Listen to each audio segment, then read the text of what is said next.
आप सुन रहे हैं व्यंग के रंग प्रभात के संग। स्वागत है दर्शकों आप सभी का बॉक्स एफएम के इस खास शो में जिसका नाम है व्यंग के रंग प्रभात के संग। और आज के हमारे खास मेहमान हैं कैलाश मंडलेकर जी, जिनके साथ जुड़ेंगे प्रभात गोस्वामी जी। तो आइए पहले आपका परिचय कराते हैं कैलाश जी से। आज बॉक्स एफएम पर हमारे साथ हैं एक खास मेहमान जो मूर्धन्य कवि कीर्तिशेष माखनलाल चतुर्वेदी जी के कर्म क्षेत्र और अमर गायक किशोर कुमार की नगरी खंडवा से हैं। वरिष्ठ व्यंग्यकार श्री कैलाश मंडलेकर हिंदी साहित्य के एक सम्माननीय और प्रसिद्ध लेखक, जिनकी लेखनी ने व्यंग और समीक्षा लेखन के क्षेत्र में खास पहचान बनाई है। मध्य प्रदेश में जन्मे मंडलेकर जी ने सागर विश्वविद्यालय से हिंदी साहित्य में स्नातकोत्तर की शिक्षा प्राप्त की। पढ़ाई के दौरान उन्हें हरिशंकर परसाई की रचनाएं बहुत प्रभावित करती थी। जब उन्होंने परसाई जी से मिलकर स्वयं की रचनाएं दिखाईं, तो उन्हें खूब प्रशंसा मिली, जिससे प्रोत्साहित होकर वे और रचनाएं करते रहे। इसके बाद उन्होंने लेखन के क्षेत्र में कदम रखा और अपने योगदान से हिंदी साहित्य के परिदृश्य को समृद्ध किया। उनके लेखन में गहराई, सहजता और समसामयिक घटनाओं पर सूक्ष्म दृष्टि का अद्भुत मेल दिखाई देता है। कैलाश मंडलेकर ने 3 दशकों से भी अधिक समय तक साहित्यिक पत्रिकाओं में नियमित रूप से लिखा है। उनकी भाषा शैली सरल और प्रभावी होती है, जिससे पाठक न केवल हंसते हैं बल्कि विचार करने पर मजबूर होते हैं। कैलाश मंडलेकर के व्यंग पाठों ने श्रोताओं को समाज की सच्चाइयों से अवगत कराया है। उनकी साहित्यिक सेवाओं के लिए उन्हें कई महत्वपूर्ण पुरस्कारों से सम्मानित किया गया है, जिनमें साकेत हाउस पर लटकता चांद पुरस्कार, रामेंद्र द्विवेदी व्यंग पुरस्कार, शब्द शिल्पी सम्मान और सारथी पुरस्कार शामिल हैं। कैलाश मंडलेकर का लेखन समाज के जटिल मुद्दों पर गहरा प्रश्न भी खड़ा करते हैं। तो चलिए जोरदार तालियों के साथ स्वागत करते हैं हमारे आज के खास मेहमान कैलाश मंडलेकर जी का। स्वागत है आप दोनों का इस शो में, प्रभात जी का, कैलाश जी का। इस बातचीत के सिलसिले को शुरू करते हैं। जी, बहुत धन्यवाद सृष्टि। मैं 4 पंक्तियां पहले समर्पित करता हूं हमारे श्रोताओं को और आज के मंच के विशेष मेहमान को। दिल में नफरत है मगर हंसते हैं, क्योंकि मुस्कान में सब फंसते हैं। इस हंसी को खरीद ले जो चाहे, तहजीब के भाव आज यहाँ सस्ते हैं। व्यंग के रंग प्रभात के संग कार्यक्रम में मैं हूं आपका दोस्त प्रभात गोस्वामी, और आज के हमारे खास मेहमान हैं श्री कैलाश मंडलेकर जी। स्वागत है कैलाश जी आपका। जी बहुत बहुत धन्यवाद। इस बातचीत का सिलसिला शुरू करते हैं। आपका जन्म हरदा मध्य प्रदेश के गांव में हुआ, जिसके बारे में कहा जाता है कि वहाँ बहुत ही दुर्गम गांव था, वो अंधेरा घना था और बहुत सारी परेशानियां भी थी। जी, आपने कहीं जिक्र भी किया था कि ऐसे माहौल में कोई या तो चोर हो सकता है या लेखक। आप और जैसा कि हास्य कवि अरुण जैमिनी ने एक बार कहा था कि हरियाणा में डर के आगे हास्य है, तो क्या हरदा में भी डर के आगे व्यंग्य था? हरदा में डर के आगे व्यंग्य तो नहीं था, लेकिन हरदा और आसपास का जो वातावरण था उसमें व्यंग्य की संभावनाएं यूं थी कि वहाँ एक माणिक वर्मा नाम के कवि हरदा में हुए थे जी। फिर कुछ दूरी पर अगर आप इटारसी तरफ जाएं तो वहाँ जमानी में परसाई जी का जन्म हुआ। अच्छा। तो इस तरह से ये जो पूरी पट्टी है ये भुवाने की पट्टी कहलाती है, और यहाँ पर हास्य व्यंग्य के अनेक बड़े रचनाकार हुए, अजातशत्रु भी वहीं के हैं जी। तो एक वातावरण जरूर व्यंग्य का था, लेकिन केवल मैं ये कहूँगा कि व्यंग्य का ही वातावरण नहीं था, साहित्य की दूसरी विधाओं का भी जन्म, क्योंकि खंडवा एक तरह से पंडित माखनलाल चतुर्वेदी की भी कर्मभूमि रहा है। इसी इलाके में पंडित भवानी प्रसाद मिश्र भी हुए हैं, जो बड़े प्रखर गांधीवादी रचनाकार थे, और भी तमाम लोग। तो एक तरह से ये पूरा जो परिवेश है वो हिंदी साहित्य के लिए बड़ा उपजाऊ और उर्वर परिवेश है, और इस परिवेश में रहकर मुझ जैसे अनेक रचनाकार हुए हैं। मैं व्यंग्यकार हो गया, ये संयोग कहा जा सकता है प्रभात जी। पर मुझे अपने व्यंग्यकार होने पर ये लगता है कि मैंने सही रास्ता चुना। जी जी। आपने बहुत बड़े बड़े नाम लिए, आपको ये सौभाग्य प्राप्त हुआ कि ऐसी साहित्यिक हस्तियों के बीच में आपने अपना व्यंग कर्म शुरू किया। जी एक जी नाम और जो बहुत ज्यादा पॉपुलर है वो है फिल्मी गायक और कलाकार और हास्य कलाकार किशोर कुमार। जी किशोर हाँ जी कुमार हाँ का ताल्लुक भी खंडवा से था, और वो भी देखा जी जाए तो एक बहुत अच्छे मतलब हास्य कलाकार भी थे, गीत भी लिखते थे, स्टोरीज भी लिखते थे। तो जी ऐसे ऐसे लोगों के बीच आपने अपना रचना कर्म किया। क्या जी। कभी इन भीड़ के बीच में जो हस्तियां थी उनके लेखन से कहीं कोई प्रभाव आपके लेखन में आया? सीधे तौर पर तो मैं ऐसा नहीं मानता कि कोई प्रभाव आया, लेकिन हर रचनाकार के साथ ये संयोग हो जाता है कि उसके पूर्ववर्ती रचनाकारों की छाया उसके लेखन पर पड़ती है। और जी मेरे साथ संयोग ऐसा रहा कि मैं जब नर्मदा महाविद्यालय होशंगाबाद में पढ़ने गया तो मुझे परसाई जी का साहित्य बहुत प्रचुर मात्रा में उपलब्ध हुआ। जी। और तब मैं व्यंग नहीं लिखता था, लेकिन मैंने परसाई जी को बहुत पढ़ा। अच्छा, हम्म पढ़ने के अलावा एक चीज और रही हम्म कि वहां से जबलपुर जाना बड़ा सरल पड़ता था होशंगाबाद से। तो मैं हम्म गाहे बगाहे जबलपुर चले जाया करता था। तो मेरी कई बार, करीब 5-6 बार परसाई जी से मुलाकातें हुई। और फिर धीरे धीरे मैं नई दुनिया में व्यंग लिखने लगा। और व्यंग लिखने के अलावा ये भी हुआ कि मैं उनकी कटिंग्स परसाई जी को भेज देता था कभी कभी। और फिर इस उम्मीद से मैं उनके पास जाता था कि वो कुछ मेरे व्यंग को पढ़कर कहेंगे। एक आध बार उन्होंने कहा कि हाँ, तुम अच्छा लिखते हो, लेकिन अच्छा लिखना बड़ी बात नहीं है। बड़ी बात यह है कि आप एक तो सतत लिखिए, और दूसरा आपकी दृष्टि में भी विस्तार होना चाहिए। आप जिन घटनाओं पर व्यंग लिखते हैं उनके नेपथ्य में क्या चल रहा है ये भी देखिए। हर घटना में कुछ न कुछ आपको व्यंग की सामग्री मिलेगी। इस तरह से उन्होंने मुझे एक तरह से कई बार व्यंग को लेकर बड़ी छोटी छोटी बातें बताई, और जिससे मेरा लेखन जो है थोड़ा समृद्ध भी हुआ धीरे धीरे। और मैं फिर बाकायदा बड़ी बड़ी पत्रिकाओं में लिखने लगा। धर्मयुग में भी लिखा, साप्ताहिक हिंदुस्तान में भी लिखा, कई बड़ी पत्रिकाओं में लिखने लगा। तो ये सीधे तौर पर हम नहीं कह सकते, लेकिन हाँ। और अजातशत्रु जी के साथ भी मैं काफी समय तक रहा, तो उन्होंने भी बहुत सारी बातें बताई। तो कहीं न कहीं इनकी बातों का प्रभाव मेरे लेखन पर जरूर दिखाई देता है। जी। आपकी जी। व्यंग रचनाओं का मूल स्वर क्या होता था मूल या स्वर। क्या है? दोनों की हाँ बात। हाँ, नहीं नहीं, बहुत बढ़िया सवाल पूछा आपने गोस्वामी जी। क्योंकि एक रचनाकार का की रचनाओं का मूल स्वर का पता होना उस रचनाकार के लिए भी बहुत जरूरी है कि उसकी पक्षधरता क्या है। मूल स्वर का आशय आपका संभवतः यही है कि लेखक की पक्षधरता क्या है, वो किसके लिए लिख रहा है,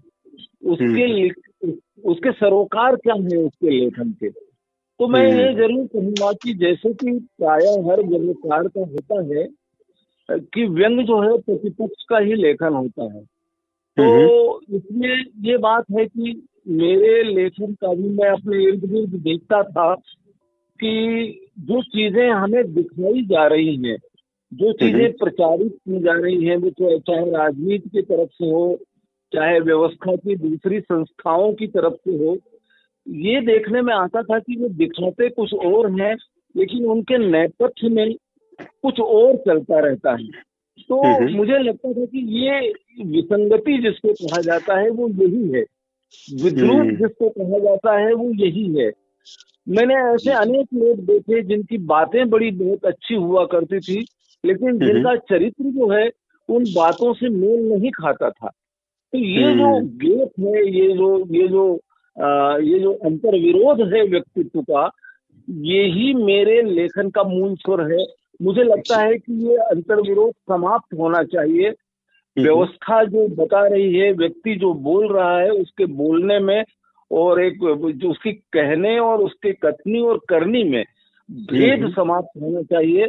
और जब ये भेद समाप्त होगा तब भी वो एक अच्छा इंसान होगा और तब भी उसकी बातों का असर समाज पर पड़ेगा। जी जी, बिल्कुल सही बात कही आपने। आगे बढ़ते हैं कि एक सवाल और मेरे जहन में आ रहा है कि आपने कहानियां भी लिखी, आपका कहानी संग्रह भी प्रकाशित हुआ है और उसके बाद आपने अपना रुख व्यंग की ओर कर लिया। इसके पीछे कोई खास वजह थी? नहीं, कहानी जिसको कहा जाता है वो पारिभाषिक अर्थों में वो दरअसल मेरी व्यंग रचनाएं हैं जो कहानी के रूप में आई हैं। व्यंग में होता ये है कि आदमी व्यंगकार जो है वो व्यंग लिखता है, लेकिन कई व्यंग कहानी के शिल्प में आ जाते हैं।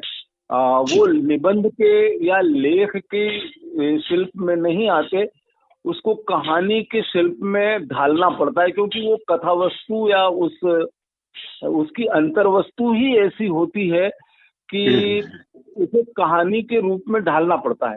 तो चूंकि व्यंग लिखने के दौरान मेरे से कुछ रचनाएं कहानी के शिल्प में आई, तो फिर वो ऐसी कुछ 10-15 रचनाएं हो गई, तो वो कहानी की संग्रह मुझे निकालना पड़ा। और कुछ लोगों ने कहा कि ये तो विशुद्ध रूप से कहानियां ही हैं, तो फिर वो कहानी की एक किताब बन गई। ऐसे कहानी का हुआ, लेकिन मेरी जो मूल विधा है वो तो व्यंग ही है और मैं अब भी व्यंग ही लिख रहा हूँ। जी जी, बिल्कुल। आपके व्यंग हम निरंतर पढ़ते भी रहे हैं और बहुत ज्यादा तारीफ आपकी हर तरफ होती है। कुकड़ू कहा नेता ने, कूं चिल्लाए लोग, चारों ओर छप गया, देश में प्रगति हुई है। व्यंग की ये मार आप देखिए। और आइए आगे बढ़ते हैं, बातचीत के सिलसिले को एक बार विराम देते हुए हम कैलाश मंडलेकर जी का एक प्यारा सा व्यंग सुनते हैं और उसके बाद उसकी समीक्षा करेंगे जवाहर चौधरी जी। ओ दुनिया के रखवाले, सुन दर्द भरे मेरे नाले। कैलाश मंडलेकर। एक बड़ा सा नाला है जो शहर के बीचों बीच बहता है। पुराना नाला है। कितना पुराना है ये जानने के लिए हमें नाले में घुसने की जरूरत नहीं है। इसका पता तो उसके इतिहास में घुसकर भी लगाया जा सकता है। यदि नाले में ना घुसकर उसके इतिहास में घुसा जाए तो पता लगता है कि वो शहर से भी पुराना है। नाले का इतिहास बताने के लिए आदमी का इतिहासकार होना जरूरी नहीं है। यही कारण है कि लोग बिना इतिहासकार हुए ही बताने लगते हैं कि यहाँ कुछ नहीं था, सिर्फ नाला था और 3-4 कच्चे मकान थे जो नाले के किनारे पर बने थे, जबकि ये शहर बहुत बाद में बसा। ये लोग चूंकि इतिहासकार नहीं है, इसलिए उनकी जानकारी पुख्ता है। वे नहीं जानते कि एक मामूली से नाले में ऐसा क्या आकर्षण रहा होगा कि धीरे धीरे यहाँ एक बहुत बड़ा शहर बस गया। कुछ लोगों की मान्यता है कि यदि नाले के किनारे पर खुदाई की जाए तो भीतर से किसी किले आदि के अवशेष भी मिल सकते हैं। हो सकता है कोई पुराना नगर भी बरामद हो जाए। एक बुजुर्ग ने बताया कि पौराणिक काल में पांडव तथा महाभारत के कुछ अन्य पात्र अपनी फैमिली सहित इस नगर में ठहरे थे। हालांकि महाभारत के पात्रों का इस नाले से सीधा कोई संबंध नजर नहीं आता। सरकार खुद भी ऐसे प्रसंगों पर यकीन नहीं करती। यही कारण है कि वो नाले की खुदाई नहीं करना चाहती। खुदाई के दौरान खुदा ना खास्ता यहाँ एक और शहर निकल आया तो उसकी व्यवस्था कौन देखेगा? खुदाई तो बहुत दूर की बात है। पूरा अवशेषों के डर से वह नाले की गाद भी नहीं निकालना चाहती, जबकि कुछ विघ्न संतोषियों का मानना है कि गाद निकालने का संबंध पुरातत्व से नहीं है बल्कि बजट से है, जो या तो रिलीज नहीं हुआ या फिर किसी दूसरी मद में खर्च हो गया। लोग चाहें तो इस मामले में आरटीआई या जनहित याचिका लगाकर सही जानकारी प्राप्त कर सकते हैं। यदि हम इतिहास में ना उलझें और विशुद्ध वर्तमान की बात करें तो फिलहाल इस नाले का सबसे बड़ा आकर्षण ये है कि इसमें बाढ़ आई हुई है। बाढ़ देखने का अपना मजा होता है। जिन शहरों में नदी नहीं होती वहाँ के नागरिक नाले की बाढ़ देखकर ही संतुष्ट हो लेते हैं। पिछले दफे स्थानीय प्रशासन ने नाले की गाद निकाल दी थी, उस साल नाले में बाढ़ ही नहीं आई और कई लोगों की उम्मीद पर पानी फिर गया। नाले में बाढ़ आती है तब पानी उफन कर लोगों के घरों में घुस जाता है और खटिया बिस्तर आदि बहने लगते हैं। बाढ़ देखने वालों को ऐसे दृश्य मनोरम लगते हैं। जिस नाले को गर्मियों में शुद्र समझकर मच्छर आदि के लिए कोसा जाता है, वही नाला बरसात में विशाल जल नग्न बनकर लोगों का मनोरंजन करने लगता है। इस नाले के नाना रूप हैं। तुलसी ने कहा है, शुद्र नदी भरी चली उतराई, जिमी थोरेयु धन खल इतराई। लेकिन ये नाला तो शुद्र अति शुद्र है, पर इतराने के मामले में बड़ी बड़ी नदियों को मात करता है। जो भी हो, सरकार लोगों को निराश नहीं करना चाहती, इसीलिए उसने कई वर्षों से इस नाले की गाद नहीं निकलवाई। इधर पिछले 3-4 दिनों से लगातार बरसात हो रही है। बाढ़ देखने वालों के लिए ये अच्छी खबर है। उन्हें पता रहता है कि कितनी बरसात में नाला पूर आएगा। बाढ़ का उत्साह उन्हें रात भर सोने नहीं देता। गूंजता है नाला ए महताब आधी रात को, टूट जाते हैं सुहाने ख्वाब आधी रात को। शेर में प्रयुक्त नाला ए महताब का अर्थ भले ही इस बरसाती नाले से ना हो, पर किनारे पर बसे लोगों के ख्वाब तोड़ने के मामले में ये भी बहुत महत्वपूर्ण भूमिका अदा करता है। बाढ़ का सर्वाधिक रोमांचक दृश्य वह होता है जब कोई मनुष्य या मवेशी डूबते हुए अपनी जान बचाने को व्याकुल दिखाई दे। लोग ऐसे दृश्यों के इंतजार में घंटों खड़े रहते हैं। मौत से संघर्ष और बचाव के दृश्य अब मनोरंजक होते जा रहे हैं। सड़क पर पीट पीट कर मार डालने और आत्महत्याओं के वीडियो से साइबर समाज गुलजार है। कुछ तो इस बात की प्रतीक्षा में भी खड़े रहते हैं कि नाले के किनारे वाली देसी शराब की दुकान डूब जाए और शराब की बोतलें बहने लगे। एक बूढ़े आदमी ने बताया कि सन 64 की बाढ़ में ये कलाली बह गई थी। तब वे जवान थे और सिर्फ एक बोतल के पीछे उन्होंने अपनी जवानी तक को दांव पर लगा दिया था। यानी बोतल पकड़ने के लिए नाले की बाढ़ में कूद गए थे। ऐसा बरसा टूट के बादल, डूब चला मैखाना भी। नालों रपटों की ऐसी मनभावन छवियां गांव अंचलों को भी बहुत लुभाती है। बरसात में गांव के नाले तो लोगों को उस फिल्मी गाने की तरह अपनी ओर खींचते हैं जिसमें कहा गया है कि मुझे डोर कोई खींचे तेरी ओर लिए जाए। तेरी ओर मतलब नाले की तरफ। लोग मोटर बाइक से रपटा पार करते हुए कई बार बीच नाले में विलुप्त हो जाते हैं। सुबह जब तलैया में उनकी देह तैरती हुई नजर आती है, तब घर वालों को यकीन होता है कि भैया साहब दरअसल रात को नाला पार करने के एडवेंचर में मुब्तला थे। बाढ़ देखने वाले प्राय सुबह से ही पुलिया पर इकट्ठे होने लगते हैं। छतरी लगाए हुए, रेनकोट पहने हुए अबाल वृद्ध स्त्री पुरुषों का एक आकुल जत्था प्राय सड़क के ट्रैफिक को रोक लेता है। टीवी की खबरिया चैनलों से उबे हुए लोग पानी को उसके विकराल रूप में देखना चाहते हैं। फिर वो नाले का गंदा पानी ही क्यों ना हो, बाढ़ में नाले के किनारे के लोगों की गृहस्थी बहती है। कई बार अपनी खटिया और मवेशियों के साथ किनारे पर रहने वाले लोग भी बह जाते हैं। बहते हुए लोग बाढ़ देखने वालों का काफी मनोरंजन करते हैं। पिछले दिनों नाले की बाढ़ में लोगों को एक ऐसी वस्तु नजर आई जिसका चेहरा भले ना दिखाई दिया हो, पर सींग जरूर नजर आए। वह वस्तु गधा हरगिज नहीं थी, क्योंकि उसके सिर पर सींग नहीं होते। हाँ, वह मोटरसाइकिल का हैंडल भले ही हो सकता है जो सींग की तरह दिखाई पड़ा हो। इस बारे में अभी प्रामाणिक तौर पर कुछ नहीं कहा जा सकता, क्योंकि बहने वाली चीज एक क्षण में विलुप्त हो गई। इस चीज पर लोगों के अलग अलग तबसरे हैं।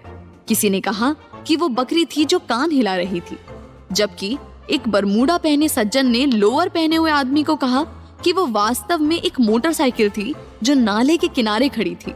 मोटरसाइकिल पर कोई बैठा था या नहीं, इस बात का फैसला होना अभी बाकी है। बरसात के बीतते ही इन नालों का बहाव थम जाता है। ये बिन बुलाए मेहमान की तरह शहर के बीचों बीच डेरा डाले रहते हैं। नाले के नजदीक रहने वाले लोग बताते हैं कि इन थमे हुए नालों से नगर का सौंदर्य बढ़ जाता है, जबकि कुछ लोग ये भी कहते हैं कि नाले के किनारे मच्छर भी उसी तादाद में बढ़ते हैं जिस तादाद में सौंदर्य बढ़ता है। जो भी हो, कबीर दास जी ने कहा है कि जो लोग नाले की बाढ़ में डूबते हैं वे वास्तव में भवसागर को पार कर जाते हैं, लेकिन जो डर कर किनारे पर बैठते हैं वे इस मोक्ष से वंचित रह जाते हैं। मैं बपूरा डूबन डरा रहा किनारे बैठ, लेकिन कबीर दास जी को पूरी जानकारी नहीं है। हकीकत ये है कि जो बाढ़ में डूबने से बच जाते हैं वो बाद में डेंगू के मच्छरों के काटने से मोक्ष प्राप्त कर लेते हैं। ये शहरी नाले किसी को निराश नहीं करते। उधर देखिए, कतिपय बुजुर्ग लोग थमे हुए पानी में मछलियों को दाना चुगा रहे हैं। जबकि दूसरी तरफ शाम की तरकारी के लिए चंद नवयुवक कांटा डालकर उन्हीं मछलियों को पकड़ रहे हैं। कांटे वाले और दाने डालने वालों के बीच इस नाले ने प्रेम और सौहार्द का ऐसा सेतु निर्मित कर दिया है जो वर्णातीत है। वाह, बहुत गजब का व्यंग है ये। और खास तौर से सरकार और लाल फीताशाही के बीच में जो एक सांठगांठ होती है कि सरकार के वादे, विरोधियों के विवाद, बुद्धिजीवियों के अनुवाद, तीनों ने मिलकर जनता के लिए बनाई है खिचड़ी वादों की। सामवाद, दामवाद, भेदवाद, करवाद और अंततः बर्बाद। बहुत अच्छा व्यंग। इस पर और कुछ हम कहें इससे पहले हमारे मेहमान एक और डॉक्टर जवाहर चौधरी वरिष्ठ व्यंगकार हैं, इंदौर मध्य प्रदेश से, और आपने आज के इस कैलाश मंडलेकर जी के व्यंग पर अपनी समीक्षात्मक टिप्पणी के लिए तैयार हैं। आइए, स्वागत है जवाहर जी। बॉक्स एफएम पर आज हम कैलाश मंडलेकर जी से रूबरू हो रहे हैं। कैलाश मंडलेकर जी को हिंदी का महत्वपूर्ण हस्ताक्षर इसलिए माना जाता है कि उनके पास व्यंग दृष्टि दूसरों से अलग और गहरी है। उनकी व्यंग्य भाषा इतनी सहज, सरल और मारक है कि बिना किसी प्रयास के पाठक के मन तक पहुंच जाती है। वे इसलिए भी अपने मुकाम पर अकेले हैं कि पढ़ते बहुत हैं। जिस लेखक का अध्ययन अच्छा होता है उसकी रचनाओं में एक अलग प्रकार की पहचान बनती है। मंडलेकर जी उर्दू के तमाम शब्द बड़ी खूबसूरती से इस्तेमाल करते हैं। वे तुलसी साहित्य के अध्ययन के कारण तमाम उक्तियां भी अपनी रचनाओं में देते हैं। पर साई को कैलाश जी ने अच्छे से गुना है, समझा है। व्यंग की आलोचना और सौंदर्य पर उनकी एक महत्वपूर्ण किताब हाल ही में प्रकाशित हुई है। व्यंग में भाषा, मारक और पैनापन लिए होने की जरूरत पर कई व्यंगकार तलवार और हंसिया जैसी धारें रखते हैं, लेकिन कैलाश जी की भाषा में ऑपरेशन थिएटर के औजारों की सी धार होती है। वे बहुत महीन, रचनात्मक और हितकारी मार करते हैं। उनकी रचनाओं में हास्य बहुत सलीके और शिष्टता के साथ आता है। कैलाश जी बहुत छोटी सी आसपास की घटनाओं से अपने विषय चुनते हैं, लेकिन समाज और सिस्टम उसमें अंतर्धारा के साथ मौजूद होते हैं। जहां जरूरी होता है वे डपटते भी हैं, सख्त भी होते हैं, लेकिन साहित्यिकता और मनुष्यता को बनाए रखते हैं। आज जो रचना चर्चा में है, ओ दुनिया के रखवाले सुन दर्द भरे मेरे नाले। यहाँ शहर के बीच बहते एक उपेक्षित नाले के बहाने मंडलेकर हमारे समय की शल्य क्रिया करते हैं। नाले की साफ सफाई इसलिए नहीं की जाती कि खुदा न खास्ता यहाँ एक और शहर निकल आया तो उसकी व्यवस्था कौन देखेगा।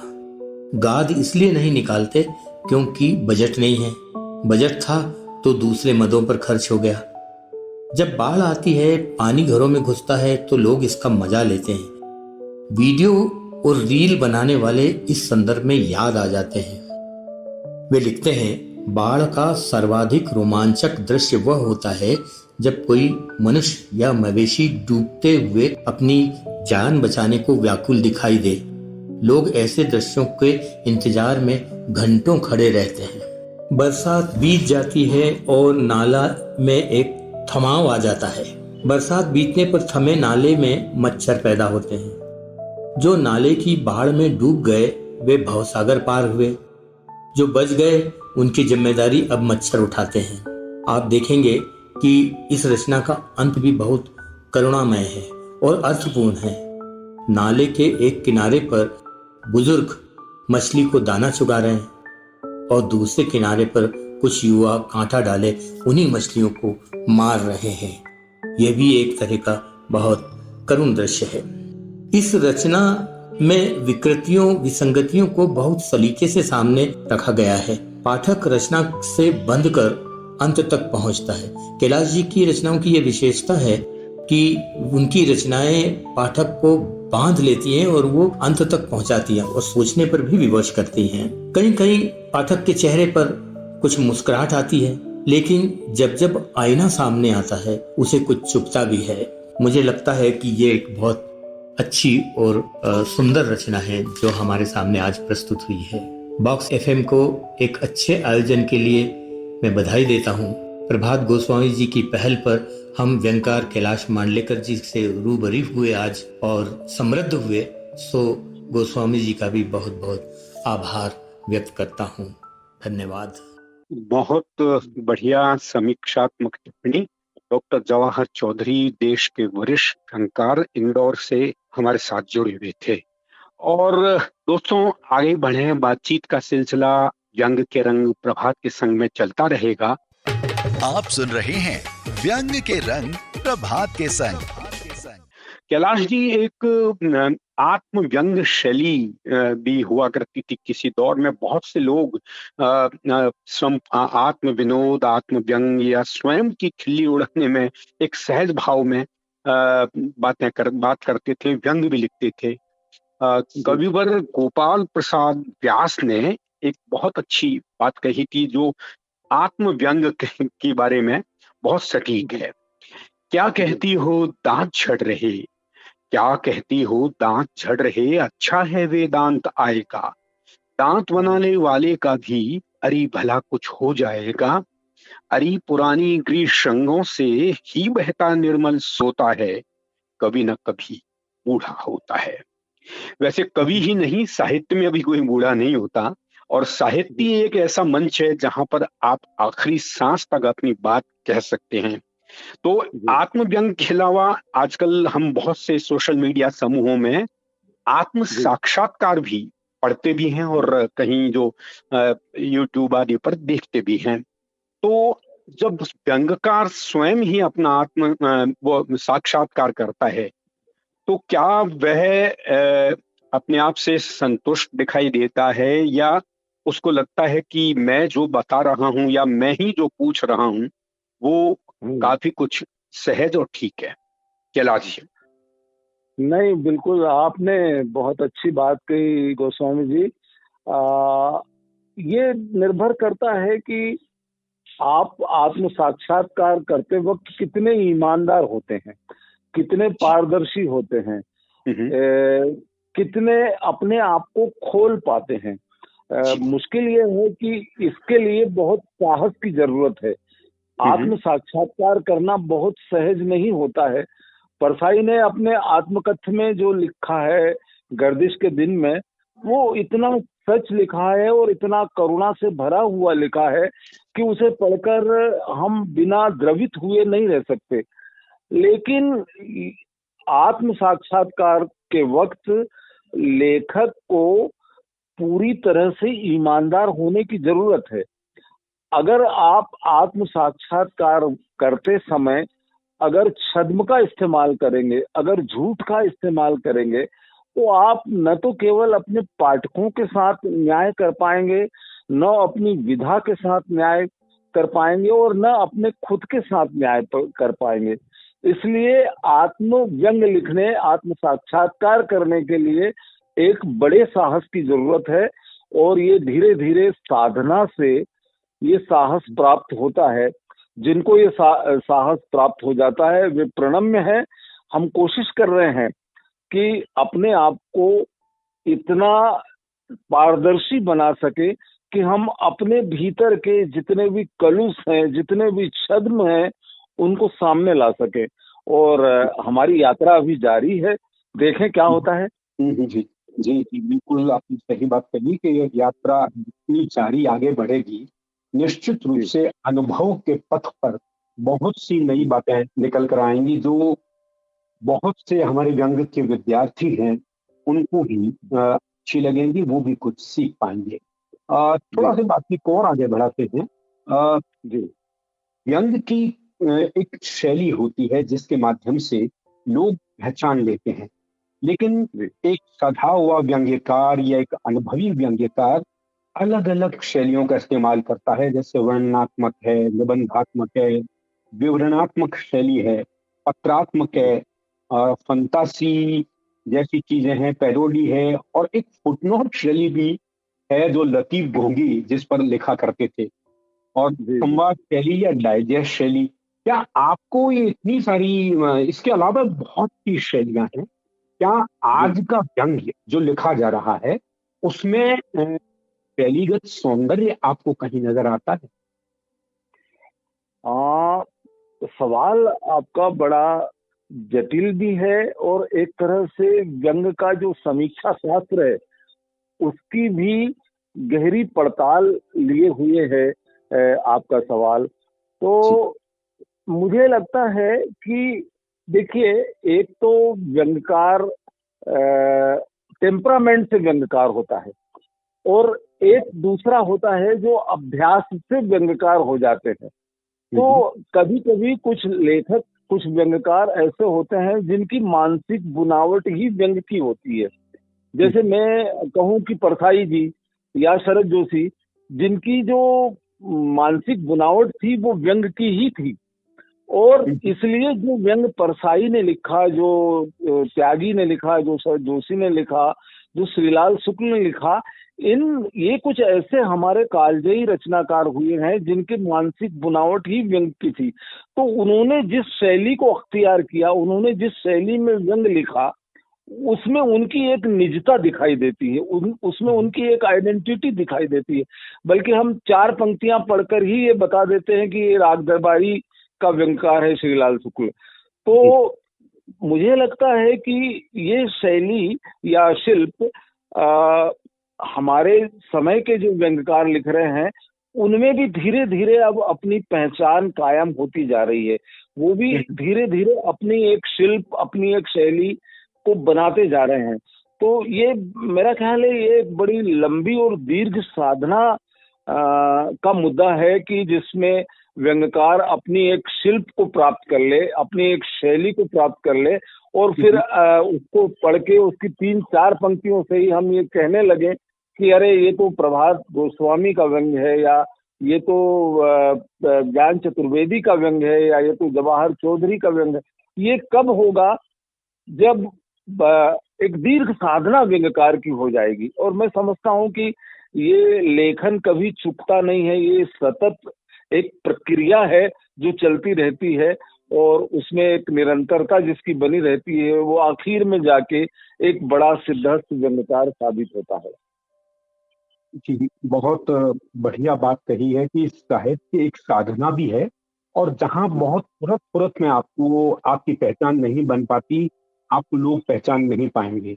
आप निरंतर लिखते रहे और दीर्घ काल में जाके कहीं आपकी पहचान बनेगी, और समाज ही नहीं, समय भी आपका मूल्यांकन करेगा।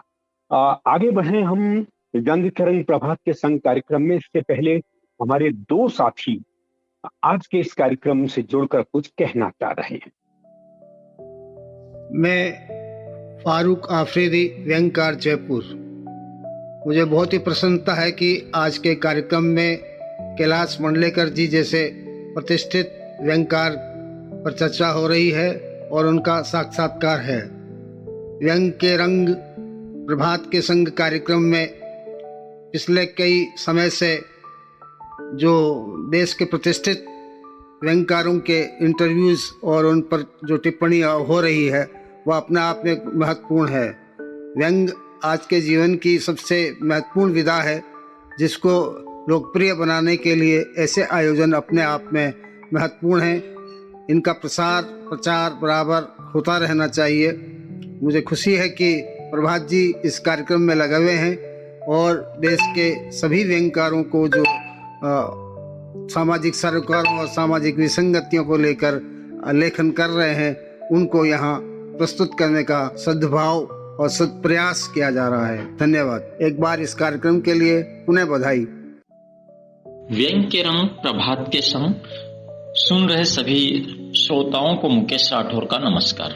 दोस्तों, यदि आप सचमुच व्यंग तीर्थ मध्य प्रदेश की परिक्रमा करना चाहते हैं तो वह कैलाश मंडलेकर जी को पढ़े बिना पूरी नहीं हो सकती। देश की तमाम महत्वपूर्ण पत्र पत्रिकाओं में प्रकाशित हो चुके मंडलेकर जी को लिखते हुए लगभग आधी सदी बीती।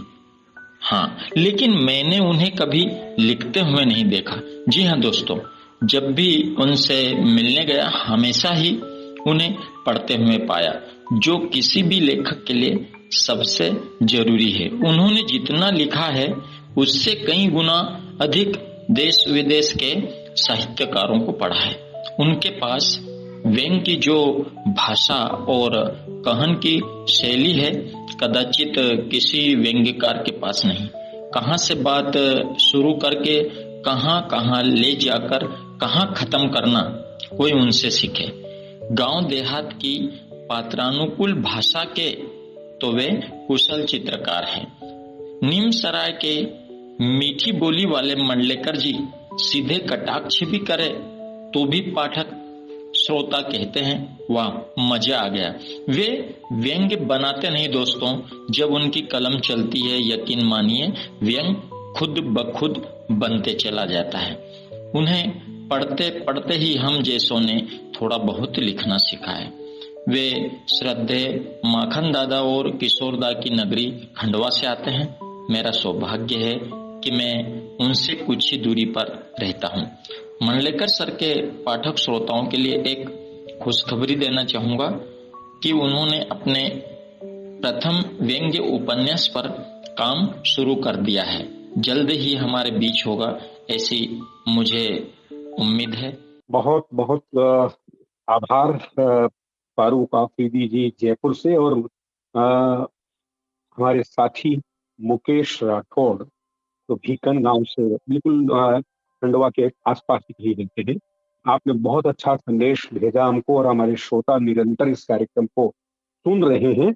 और मैं उन श्रोताओं की जानकारी के लिए एक बार फिर से बता दूं कि व्यंग्य के रंग प्रभात के संग इतना लोकप्रिय कार्यक्रम है कि पिछले माह हमारे बॉक्स एफएम पर प्रसारित होने वाले सभी कार्यक्रमों को करीब 16 लाख लोगों ने सुना, जिसमें व्यंग्य के रंग की भी उपस्थिति बहुत प्रभावी तरीके से दर्ज हुई थी। आगे बढ़ते हैं कि आपने व्यंग्य आलोचना पर भी काम किया है और आप बल्कि एक प्रखर आलोचक माने जाते हैं।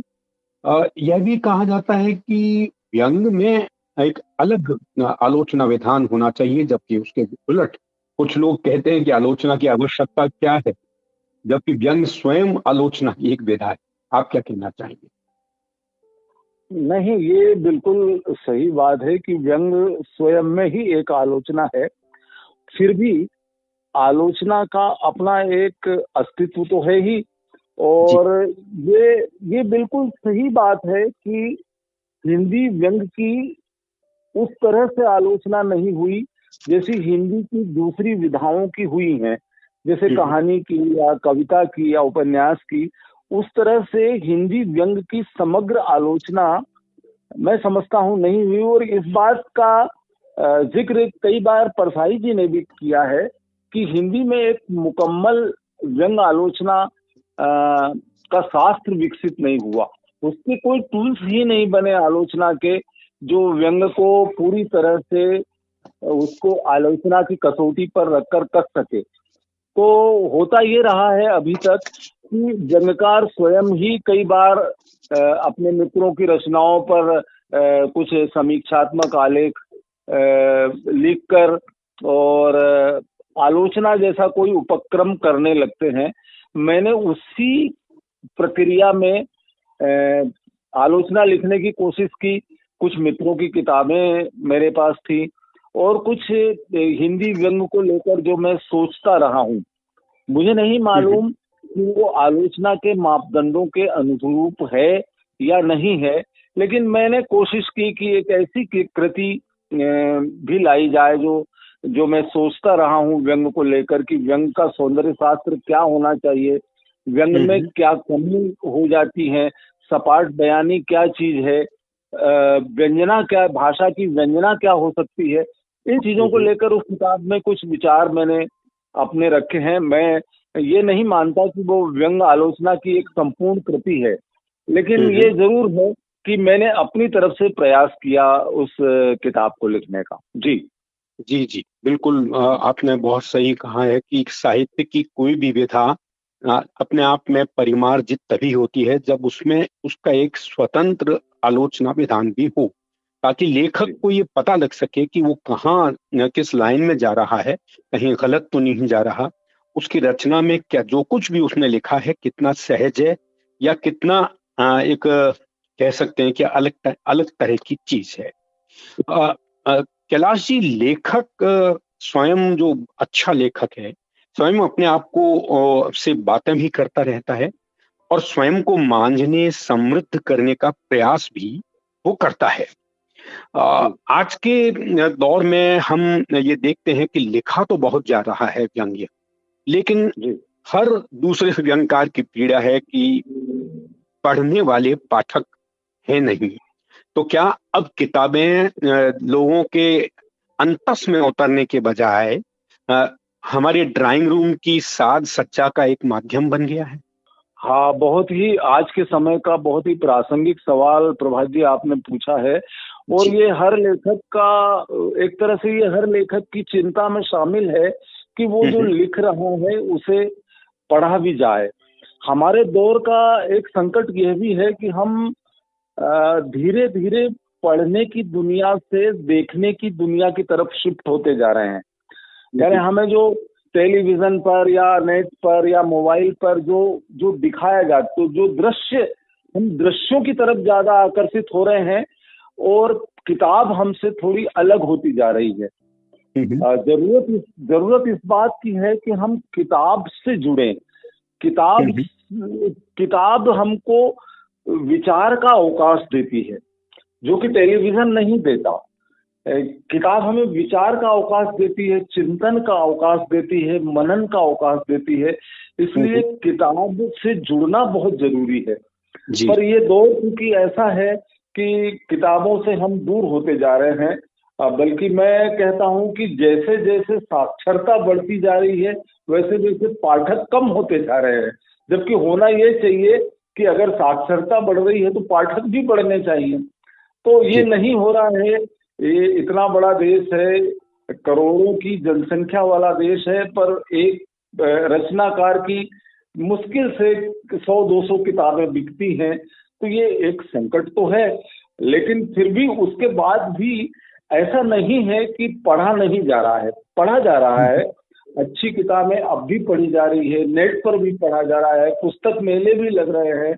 तो ये एक दृष्टि से ये ठीक है कि आगे हम ऐसे आशा कर सकते हैं कि आगे और लोग किताब से जुड़ेंगे और पाठक, नए पाठक आएंगे और लेखों को पढ़ा जाएगा। मैं आश्वस्त हूँ और मैं इस बारे में निराश नहीं होना चाहता। मैं चाहता हूँ कि अच्छा लेखन सामने आए और अच्छे पाठक जुड़ते रहे।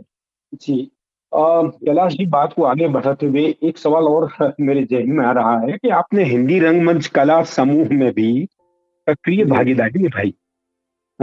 आपकी क्या भूमिका रहती थी, या आपने भी कभी नाटकों में कोई भूमिका अदा की है कैलाश जी? अच्छा, हाँ, बिल्कुल बिल्कुल।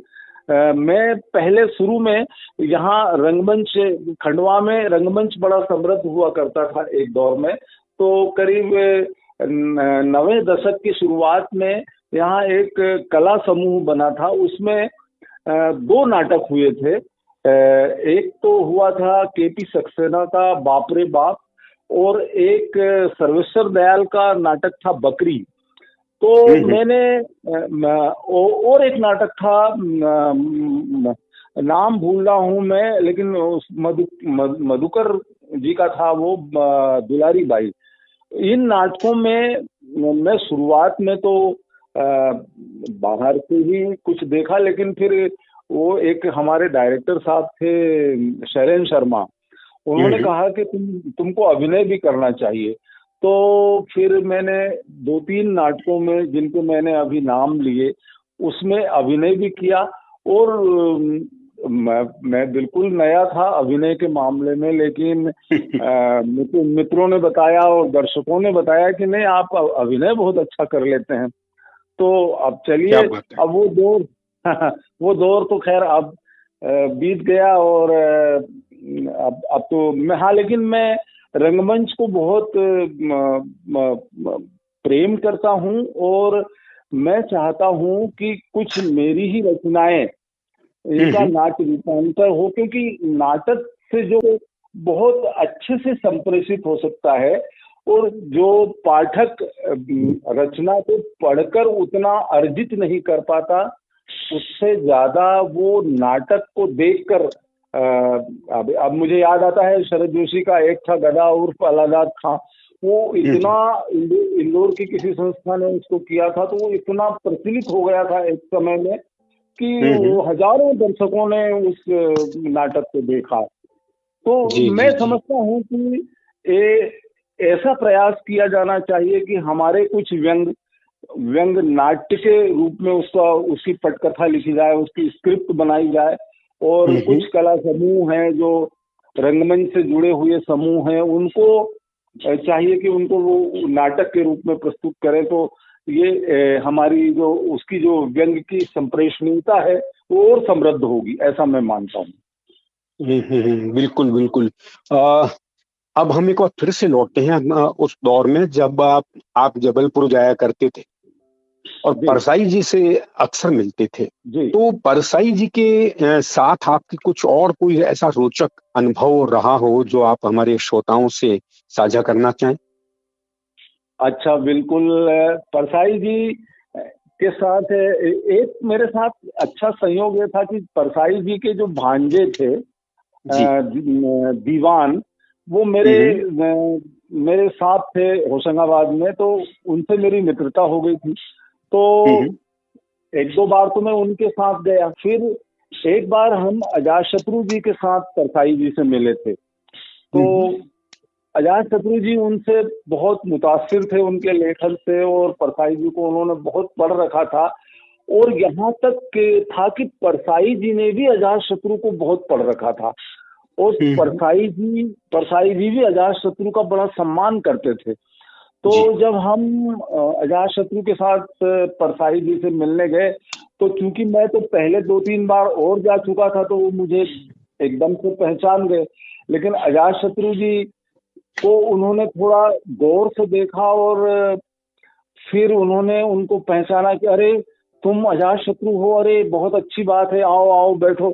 फिर हम लोग बैठे, तो उन्होंने एक बात, वो चूंकि उनकी बहन के साथ रहते थे परसाई जी, तो उन्होंने अपनी बहन से अजातशत्रु का परिचय कराते हुए कहा कि देखो इनसे मिलो, ये अजातशत्रु हैं और ये मुझसे भी बड़े व्यंग्यकार हैं, ऐसा उन्होंने कहा। तो तब मुझे लगा कि परसाई जी कितने विनम्र भी हैं, एक इतने प्रहारक व्यंग्यकार होने के अलावा मनुष्यता के स्तर पर, सांसारिक व्यवहार के स्तर पर वो कितने विनम्र भी हैं कि ये कह रहे हैं कि अजातशत्रु जी मुझसे बड़े व्यंग्यकार हैं। फिर हम वहां बैठे करीब 1-2 घंटे तक, उनसे ज्यादातर बातें तो उन्होंने अजातशत्रु जी से ही की, मैं तो केवल सुनता रहा। तो उनकी जो बातचीत है उसको लेकर एक संस्मरण जैसा मैंने अपनी व्यंग्य आलोचना की किताब में भी लिखा है, और वो कहीं एक जगह शायद राहुल देव ने भी कहीं उसको प्रकाशित किया है, वो पूरी मुलाकात। कभी अवसर आया तो मैं आपको भेजूंगा आपके पढ़ने। जी अवश्य अवश्य, स्वागत रहेगा आपका और इंतजार भी रहेगा। एक सवाल और जो अक्सर मैं ही नहीं बल्कि हमारे व्यंग के बहुत से विद्यार्थी भी पूछते हैं, कई व्यंगकार भी पूछते हैं कि आजादी से पहले एक निश्चित दायरे में या कहें कि लक्ष्मण रेखा के भीतर रहते हुए व्यंग लिखा गया, लेकिन आजादी के बाद में जो व्यंग का मुखर रूप सामने आया, और उसका श्रेय अगर कोई किसी को देना चाहे तो हरिशंकर परसाई, शरद जोशी, रविन्द्रनाथ त्यागी या श्रीलाल शुक्ल का नाम ही हम पिछले 75 साल में सुनते आ रहे हैं। ये जो लकीर वो लोग खींच के गए थे, क्या अब तक उस लकीर के आगे की बात तो छोड़िए, उस लकीर तक पहुंचने के लाले पड़े हुए हैं? आपको इसके पीछे क्या कारण लगता है? हाँ, आपका बहुत प्रासंगिक सवाल है गोस्वामी जी। ये सही है कि आजादी के पहले, बल्कि रविन्द्रनाथ त्यागी ने तो एक बहुत अच्छी बात कही है कि अगर आपको आजादी के पहले के देश के इतिहास को जानना है तो आप प्रेमचंद को पढ़िए जी, और आजादी के बाद के भारत के इतिहास को जानना है तो आप परसाई को पढ़िए। तो तो आजादी के पहले तो वास्तव में व्यंग्यकार के पास एक लक्ष्य हुआ करता था कि जो साम्राज्यवादी सत्ता है उससे कैसे लड़ा जाए। तो सारा व्यंग लेखन आजादी के पहले अंग्रेजी शासन या साम्राज्यवादी सत्ता के खिलाफ था। लेकिन आजादी के बाद चूंकि सामाजिक बदलाव बहुत तेजी से हुए और लगभग ये भ्रम की स्थिति हो गई कि जो हमने जो आजादी के दौर में संकल्प व्यक्त किया था कि आजादी का आनंद पंक्ति में आखिर में खड़े आदमी तक पहुंचना चाहिए, उस संकल्प का क्या हुआ। और यहीं से आजादी के बाद के व्यंग लेखन ने एक आकार लेना शुरू किया। और अब ये ऐसा है कि धीरे धीरे समाज बदलता है तो समाज की अपनी प्राथमिकताएं भी बदलती हैं, लेखन के प्रकार भी बदलते हैं। परछाई जी का दौर ऐसा था कि उस समय न तो टेक्नोलॉजी का इतना आतंक था और बहुत सारी सामाजिक तरीके में भी बहुत सारे अब बदलाव दिखाई देने लगे हैं। तो आज का व्यंग जो है उसके सामने बहुत सारी चुनौतियां हैं, टेक्नोलॉजी की भी चुनौतियां हैं, औद्योगिकरण की भी चुनौतियां हैं, नगरीकरण की भी चुनौतियां हैं, बहुत सारी चुनौतियां हैं। तो आज के व्यंग्यकार की जिम्मेदारी मैं समझता हूं कि बहुत ज्यादा बढ़ गई है। अब वो कितना अपनी जिम्मेदारियों को निभा पाता है, उसके अपने सरोकार को कितना स्पष्ट कर पाता है, ये देखने की बात होगी। हाँ, लेकिन ये जरूर है कि आज का व्यंग्यकार अपने संघर्ष की यात्रा में है और ये तो बड़ी बात होगी कि वो परसाई की व्यंग चेतना को स्पर्श कर पाए, श्रीलाल शुक्ल की व्यंग उपन्यास की जो कला थी वहां तक जाए। लेकिन मैं समझता हूं कि आज के रचनाकार का भी अपना एक संघर्ष और चुनौतियां है और वो उसमें बराबर जूझ रहा है, इसमें कोई संदेह नहीं है। जी बिल्कुल बढ़िया आपने बताया कि जिस तरह का आज की माहौल है, आज विसंगतियों का दायरा भी बढ़ा है और आजादी से पहले या आजादी के बाद का जो बदलाव था उसमें और आज के विकसित भारत में बहुत कुछ बदल गया है। तो निश्चित रूप से विसंगतियों के भीतर जाकर ही आपको देखना होगा। सृष्टि, एक बार आप चैट रूम में देखिए, अगर कोई किसी ने सवाल पूछा हो तो आप पढ़ के सुनाइए, अन्यथा हम बातचीत को अंतिम दौर में ले जाते हैं। जी बिल्कुल, सवाल से ज़्यादा जो है यहाँ लोग तारीफ़ कर रहे हैं और काफ़ी इन्जॉय कर रहे हैं। मुकेश राठौर जी लिख रहे हैं, आदरणीय मंडलेकर सर और टीम व्यंग के रंग प्रभात के संग का हार्दिक स्वागत और बहुत ही सुंदर रचना है, ज्ञानवर्धक जवाब है। मुकेश असीमित जी लिख रहे हैं, सम्मानीय प्रभात सर और मंडलेकर सर को नमस्कार, काफ़ी ज्ञानवर्धक संवाद और परिचर्चा। मंडलेकर जी के रचना कर्म पर डॉक्टर जवाहर चौधरी सर द्वारा बहुत ही सुंदर विचार। भोपाल से विवेक रंजन जी लिख रहे हैं, व्यंग आलोचना और व्यंग पर शोध का कैनवास बहुत बड़ा है, आप व्यंग्यकार हैं और इस दिशा में भी काम कर रहे हैं। गोविंद शर्मा लिख रहे हैं, मंडलेकर जी की अपनी व्यंग भाषा है, आपका कार्यक्रम रोचक है। भोपाल से विवेक रंजन जी लिख रहे हैं, साज सज्जा से ज्यादा पुरस्कार का माध्यम बन रही हैं किताबें। तो ये हमारे श्रोता थे, जिसमें बहुत से हमारे लेखक साथी भी थे, जिन्होंने अपनी तरीके से अपनी बात यहाँ पर साझा की। और निश्चित रूप से कैलाश मंडलेकर जी के साथ व्यंग के रंग प्रभात के संग कार्यक्रम में एक बहुत ही शानदार बातचीत हुई और मुझे आज जितना आनंद आया मैं कह नहीं सकता। और उम्मीद करते हैं कि कैलाश जी से किसी दिन फिर हम इस मंच पर मिलेंगे और उनके अनुभव, क्योंकि जितना लंबा उनका अनुभव है उसका एक कुछ भाग आप कह सकते हैं कि आज हम इस कार्यक्रम में सुन पाए। तो कैलाश जी, आपको बहुत बहुत धन्यवाद और आभार आपका कि आपने महत्वपूर्ण समय व्यंग के रंग प्रभात के संग बॉक्स एफएम के लिए निकाला। जी बहुत बहुत धन्यवाद प्रभात जी, आपका भी बहुत बहुत शुक्रिया।